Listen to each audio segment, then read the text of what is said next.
نحمده ونصلي على رسوله الكريم أما بعد فأعوذ بالله من الشيطان الرجيم بسم الله الرحمن الرحيم وَلَقَدْ آتَيْنَا مُوسَى الْكِتَابَ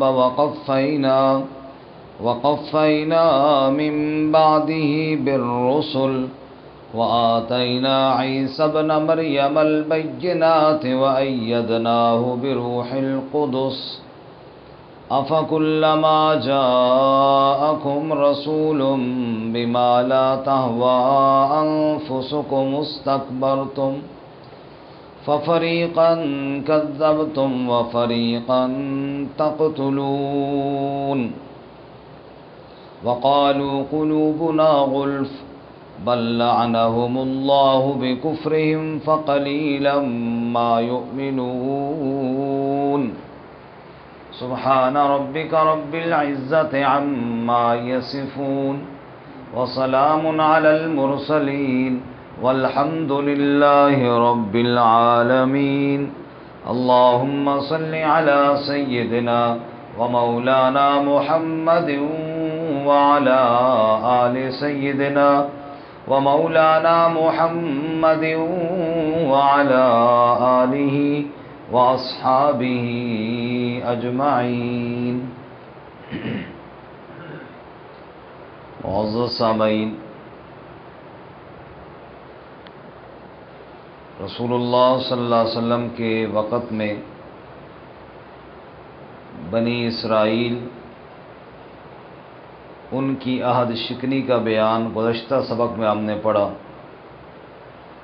کہ اللہ تعالیٰ سے وعدہ یہ کیا تھا کہ آپس میں ایک دوسرے کو قتل بھی نہیں کریں گے، گھروں سے نہیں نکالیں گے اور کسی پر کوئی ظلم و زیادتی نہیں ہوگی۔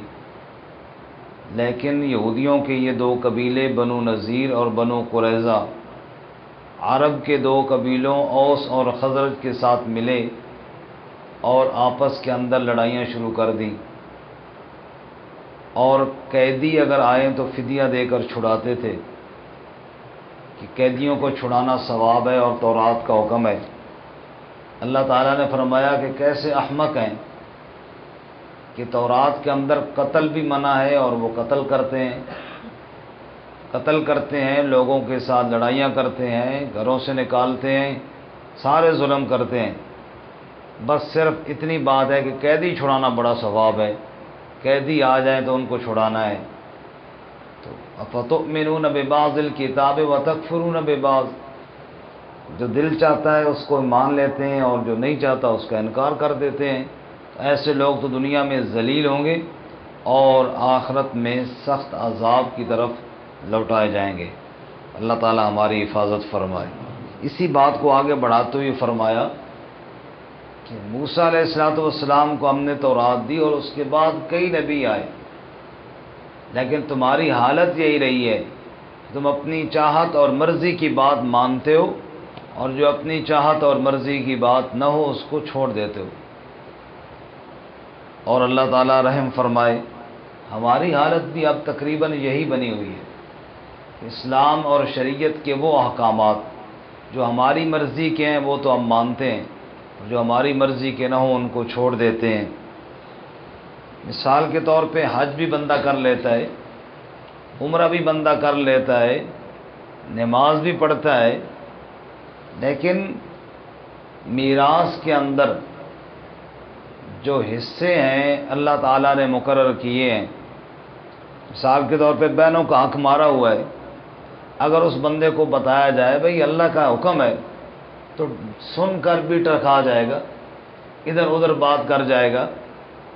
تو معلوم ہوا کہ اللہ کا حکم اگر مانتا تو جیسے حج پہ خرچہ کر رہا ہے، جیسے نماز کی پابندی کر رہا ہے، ایسے میراث بھی تو اللہ ہی کا حکم ہے نا، اس کا بھی پورا خیال کرتا۔ لیکن جو نہیں ہو رہا تو معلوم ہوا اپنی خواہش کا دین ہے، جو پسند آیا وہ عمل کر لیا اور جو نہ پسند آیا اس کو چھوڑ دیا۔ اس لیے اللہ ہمیں خواہش کے دین سے بچائے اور اللہ ہمیں پوری شریعت پہ عمل کی توفیق عطا فرمائے۔ بہرحال اللہ تعالیٰ فرماتے ہیں وَلَقَدْ آتَيْنَا مُوسَى الْكِتَابَ، اور یقیناً ہم نے موسیٰ علیہ السلام کو کتاب دی۔ موسیٰ علیہ السلام کو جو کتاب ملی اس کا کیا نام تھا جی؟ سارے بتائیں جی، تورات۔ اور ہم نے موسیٰ علیہ السلام کو کتاب دی یعنی تورات دی۔ وَقَفَّيْنَا مِن بَعْدِهِ بِالرُّسُلِ، اور ہم نے مسلسل بھیجے، لگاتار بھیجے، پے در پے بھیجے ان کے بعد کئی رسول۔ موسیٰ علیہ السلام کے بعد کم و بیش بعض مفسرین نے لکھے 4000 کے لگ بھگ نبی آئے جو صرف دعوت تورات پر عمل ہی کی دیتے تھے، یعنی تورات اصل کتاب رہی جو موسیٰ علیہ السلام پر نازل ہوئی، اور باقی انبیاء آتے رہے اور نئی کتاب اللہ نے کوئی نہیں بھیجی، بس سارے نبی اسی کی دعوت دیتے رہے، تورات پہ عمل کرو اور تورات ہی کی تبلیغ کرتے رہے۔ تو تورات قرآن مجید کے بعد ایک تورات کا بڑا اونچا مقام تھا اور بڑی عظیم اللہ کی طرف سے کتاب تھی۔ پھر سلسلہ چلتے چلتے عیسیٰ علیہ السلام تک آن پہنچا۔ وَآتَيْنَا عِيسَى ابْنَ مَرْيَمَ الْبَيِّنَاتِ، ہم نے عیسیٰ ابن مریم کو بھی واضح دلائل دیے، یعنی تورات کے بعد کئی نبی تورات کی دعوت دیتے دیتے حتیٰ کہ عیسیٰ علیہ السلام کی باری آئی، ان کو ہم نے انجیل بھی عطا فرمائی۔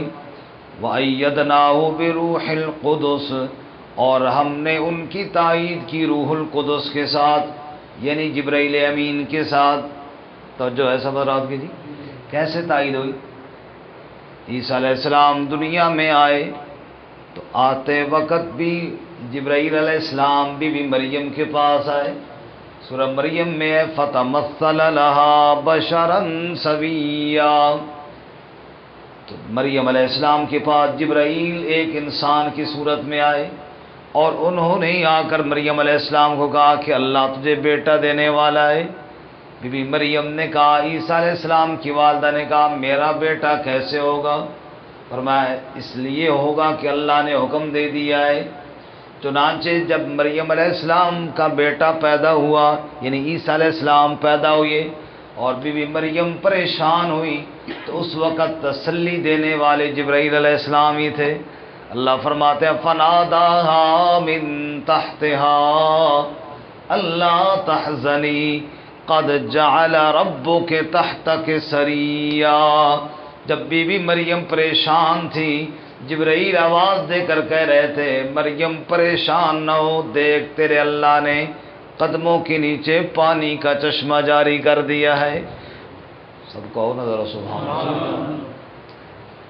تھک کے بغیر بندہ کہے نا پھر دل خوش ہوتا ہے، تھک کے تو بات تو پھر موڈ ہی سارا ہو۔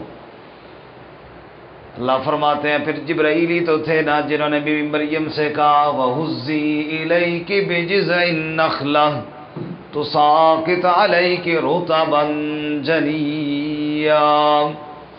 ہمارے ایک مولوی صاحب اس دن ہمارے پروگرام میں آئے ہوئے تھے، انہوں نے تبصرہ کیا ہمارے پروگرام پہ کہ پروگرام بہت شاندار تھا، بیان بہت اچھا تھا، لیکن آپ کے مقتدی اتنے سستی کے مارے ہوئے تھے کہ بغیر دھکے کے اللہ کا نام بھی نہیں لیتے تھے۔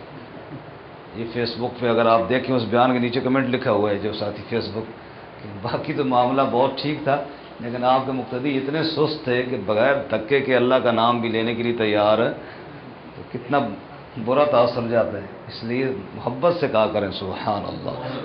اور خطیب کی بولنے کا آدھا یہ ہوتا ہے کہ جب لوگ آگے سے رسپانس دیتے ہیں نا پھر اس کو اور زیادہ وہ خوشی سے بولتے ہیں۔ جب بندہ بات کرے اور اگلا نہ ہوں کرے نہ آن کرے تو بندہ کہتا ہے یار شاید سمجھ ہی نہیں ہے اس نے۔ ہمارے ایک نحو کے امام گزرے اخفش، کیا نام ہے ان کا جی؟ اخفش۔ ایک بات مشہور ہے بز اخفش، بز فارسی میں کہتے ہیں بکری کو، بز اخفش کہتے ہیں کہ وہ اخفش صاحب سبق پڑھ کے جاتے تو ان کے ساتھ سبق دہرانے والا کوئی نہ ہوتا۔ گھر میں ایک بکری تھی، اس کا کان پکڑ کے نا سارا سبق اس کو سناتے اور سنا کر پھر اس کو چھوڑتے بھی سمجھ آئی ہے، بکری کا کان پکڑو جو چھوڑو تو بکری یوں کرتی ہے نا، ہوں تو کوئی نہیں کرتی ہے کہ وہ ساری یوں ہلاتی ہے، وہ کہتا اوہ سمجھ ہی نہیں آئی اس نے، دوبارہ کان پکڑ کے پھر شروع کر دیتے، بکری سمجھی نہ سمجھی، وہ ماشاءاللہ کافی سمجھ گئے، تو اگلی بات پھر آپ سمجھ آئے نا کہ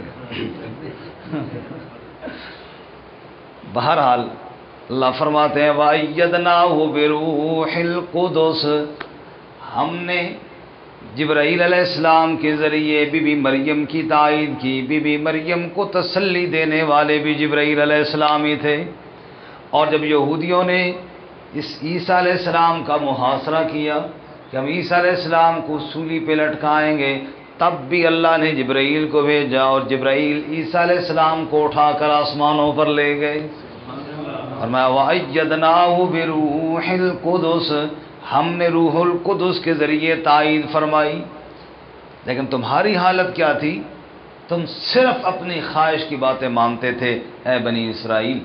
أَفَكُلَّمَا جَاءَكُمْ رَسُولٌ، آیا جب بھی تمہارے پاس کوئی عظیم الشان رسول آیا، بِمَا لَا تَهْوَىٰ أَنفُسُكُمْ، اس چیز کے ساتھ وہ چیز لے کر آیا جو تمہارے نفس پسند نہیں کرتے تھے، تمہارے دل چاہتے نہیں تھے، تمہاری خواہشات کے خلاف اگر کوئی اللہ کا حکم آیا تو استکبرتم، تم نے کیا کیا؟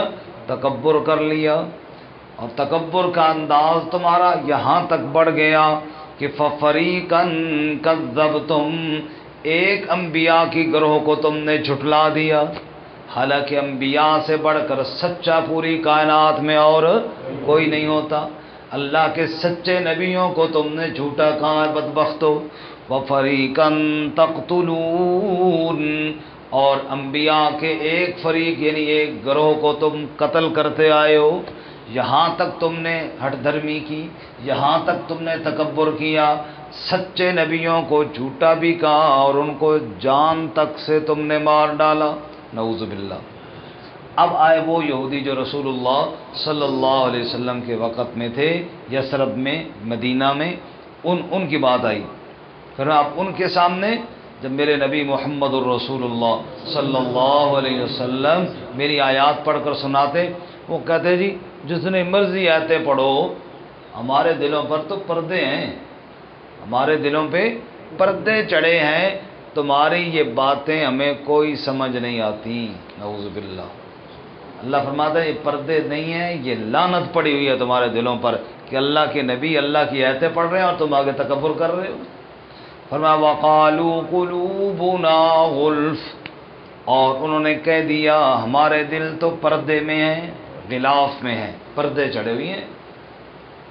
اور غلف کا ایک اور معنی کہ ہمارے دل بھرے ہوئی ہیں، جیسے ایک برتن پانی سے بھرا ہوا ہو، اوپر اور پانی ڈالیں تو کہتے ہیں جی ضرورت نہیں ہے، اب تو برتن فل ہو گیا ہے، اور ڈالیں گے تو ضائع ہی ہوگا۔ وہ تکبر میں یوں کہتے کہ ہمارے دل تو پہلے ہی علم سے بھرے ہوئی ہیں، ہمیں کیا ضرورت قرآن سنانے کی، ہم تو جانتے ہیں سب کچھ جی۔ جیسا کہ اللہ معاف فرمائے، یہ بھی ایک تکبر کی بات ہے نا، کوئی بندہ کہے او جی نہیں مجھے نہیں ضرورت جی، مجھے پتہ ہے سارا کچھ، میں کیوں سنوں جناب، میں درس قرآن کیوں سنوں، میں قرآن کی تفسیر کیوں، مجھے پتہ ہے نا جی، سارا کچھ پتہ ہے نا۔ یہ تکبر کی بات ہے، یہ غرور کی باتیں۔ اللہ تعالیٰ غرور اور تکبر سے بچائے، اللہ کو تکبر پسند نہیں ہے۔ وَقَالُوا قُلُوبُنَا غُلْفٌ، انہوں نے کہا ہمارے دل پردے میں ہیں یا ہمارے دل علم سے بھرے ہوئے ہیں۔ اللہ فرماتے ہیں نہ پردوں میں ہیں نہ بھرے ہوئے ہیں، بل لعنہم اللہ، بلکہ اللہ کی لعنت پڑ رہی ہے، استغفر اللہ، بل لعنہم اللہ بکفرہم، بلکہ لعنت کی ان کو اللہ نے ان کے کفر کی وجہ سے، مسلسل کفر کرتے آئے، دل پر اللہ کی لعنت اور پھٹکار پڑ گئی ہے۔ فَقَلِيلًا مَا يُؤْمِنُونَ، بس بہت تھوڑا ہے جو ایمان لاتے ہیں، تھوڑا دل مان لیا تو بس کوئی بات مان لی، نہیں تو اپنی مرضی اور تکبر اور غرور میں پڑے رہے، ایسے بندے پر اللہ کی پھٹکار، اللہ میں اس سے محفوظ فرمائے۔ ترجمہ دوبارہ سنیں۔ وَلَقَدْ آتَيْنَا مُوسَى الْكِتَابَ، اور یقیناً ہم نے موسیٰ علیہ السلام کو کتاب دی، وَقَفَّيْنَا مِن بَعْدِهِ بِالرُّسُلِ، اور ہم نے پے در پے مسلسل ان کے بعد کئی رسول بھیجے. وآتینا عیسی ابن مریم البینات، اور ہم نے عیسیٰ ابن مریم کو واضح دلائل دیے. وأیدناہ بروح القدس، اور ہم نے ان کی تائید کی روح القدس کے ساتھ. افکلما جاءکم رسول بما لا تہوی انفسکم استکبرتم، آیا جب بھی ان کے پاس کوئی عظیم الشان رسول اس دین کے ساتھ یا ان احکامات کے ساتھ جو نہیں چاہتے تھے تمہارے نفس، تم نے تکبر کر دیا. ففریقا کذبتم، پس ایک گروہ کو تم نے جھٹلایا. وفریقا تقتلون، اور ایک گروہ کو تم قتل کرتے آئے ہو. وقالوا قلوبنا غلف، اور انہوں نے کہا ہمارے دل پردے میں ہیں. بل لعنہم اللہ بکفرہم، بلکہ لعنت کی ان کو اللہ نے ان کے کفر کی وجہ سے. فقلیلا ما یؤمنون، بس بہت تھوڑا جو وہ ایمان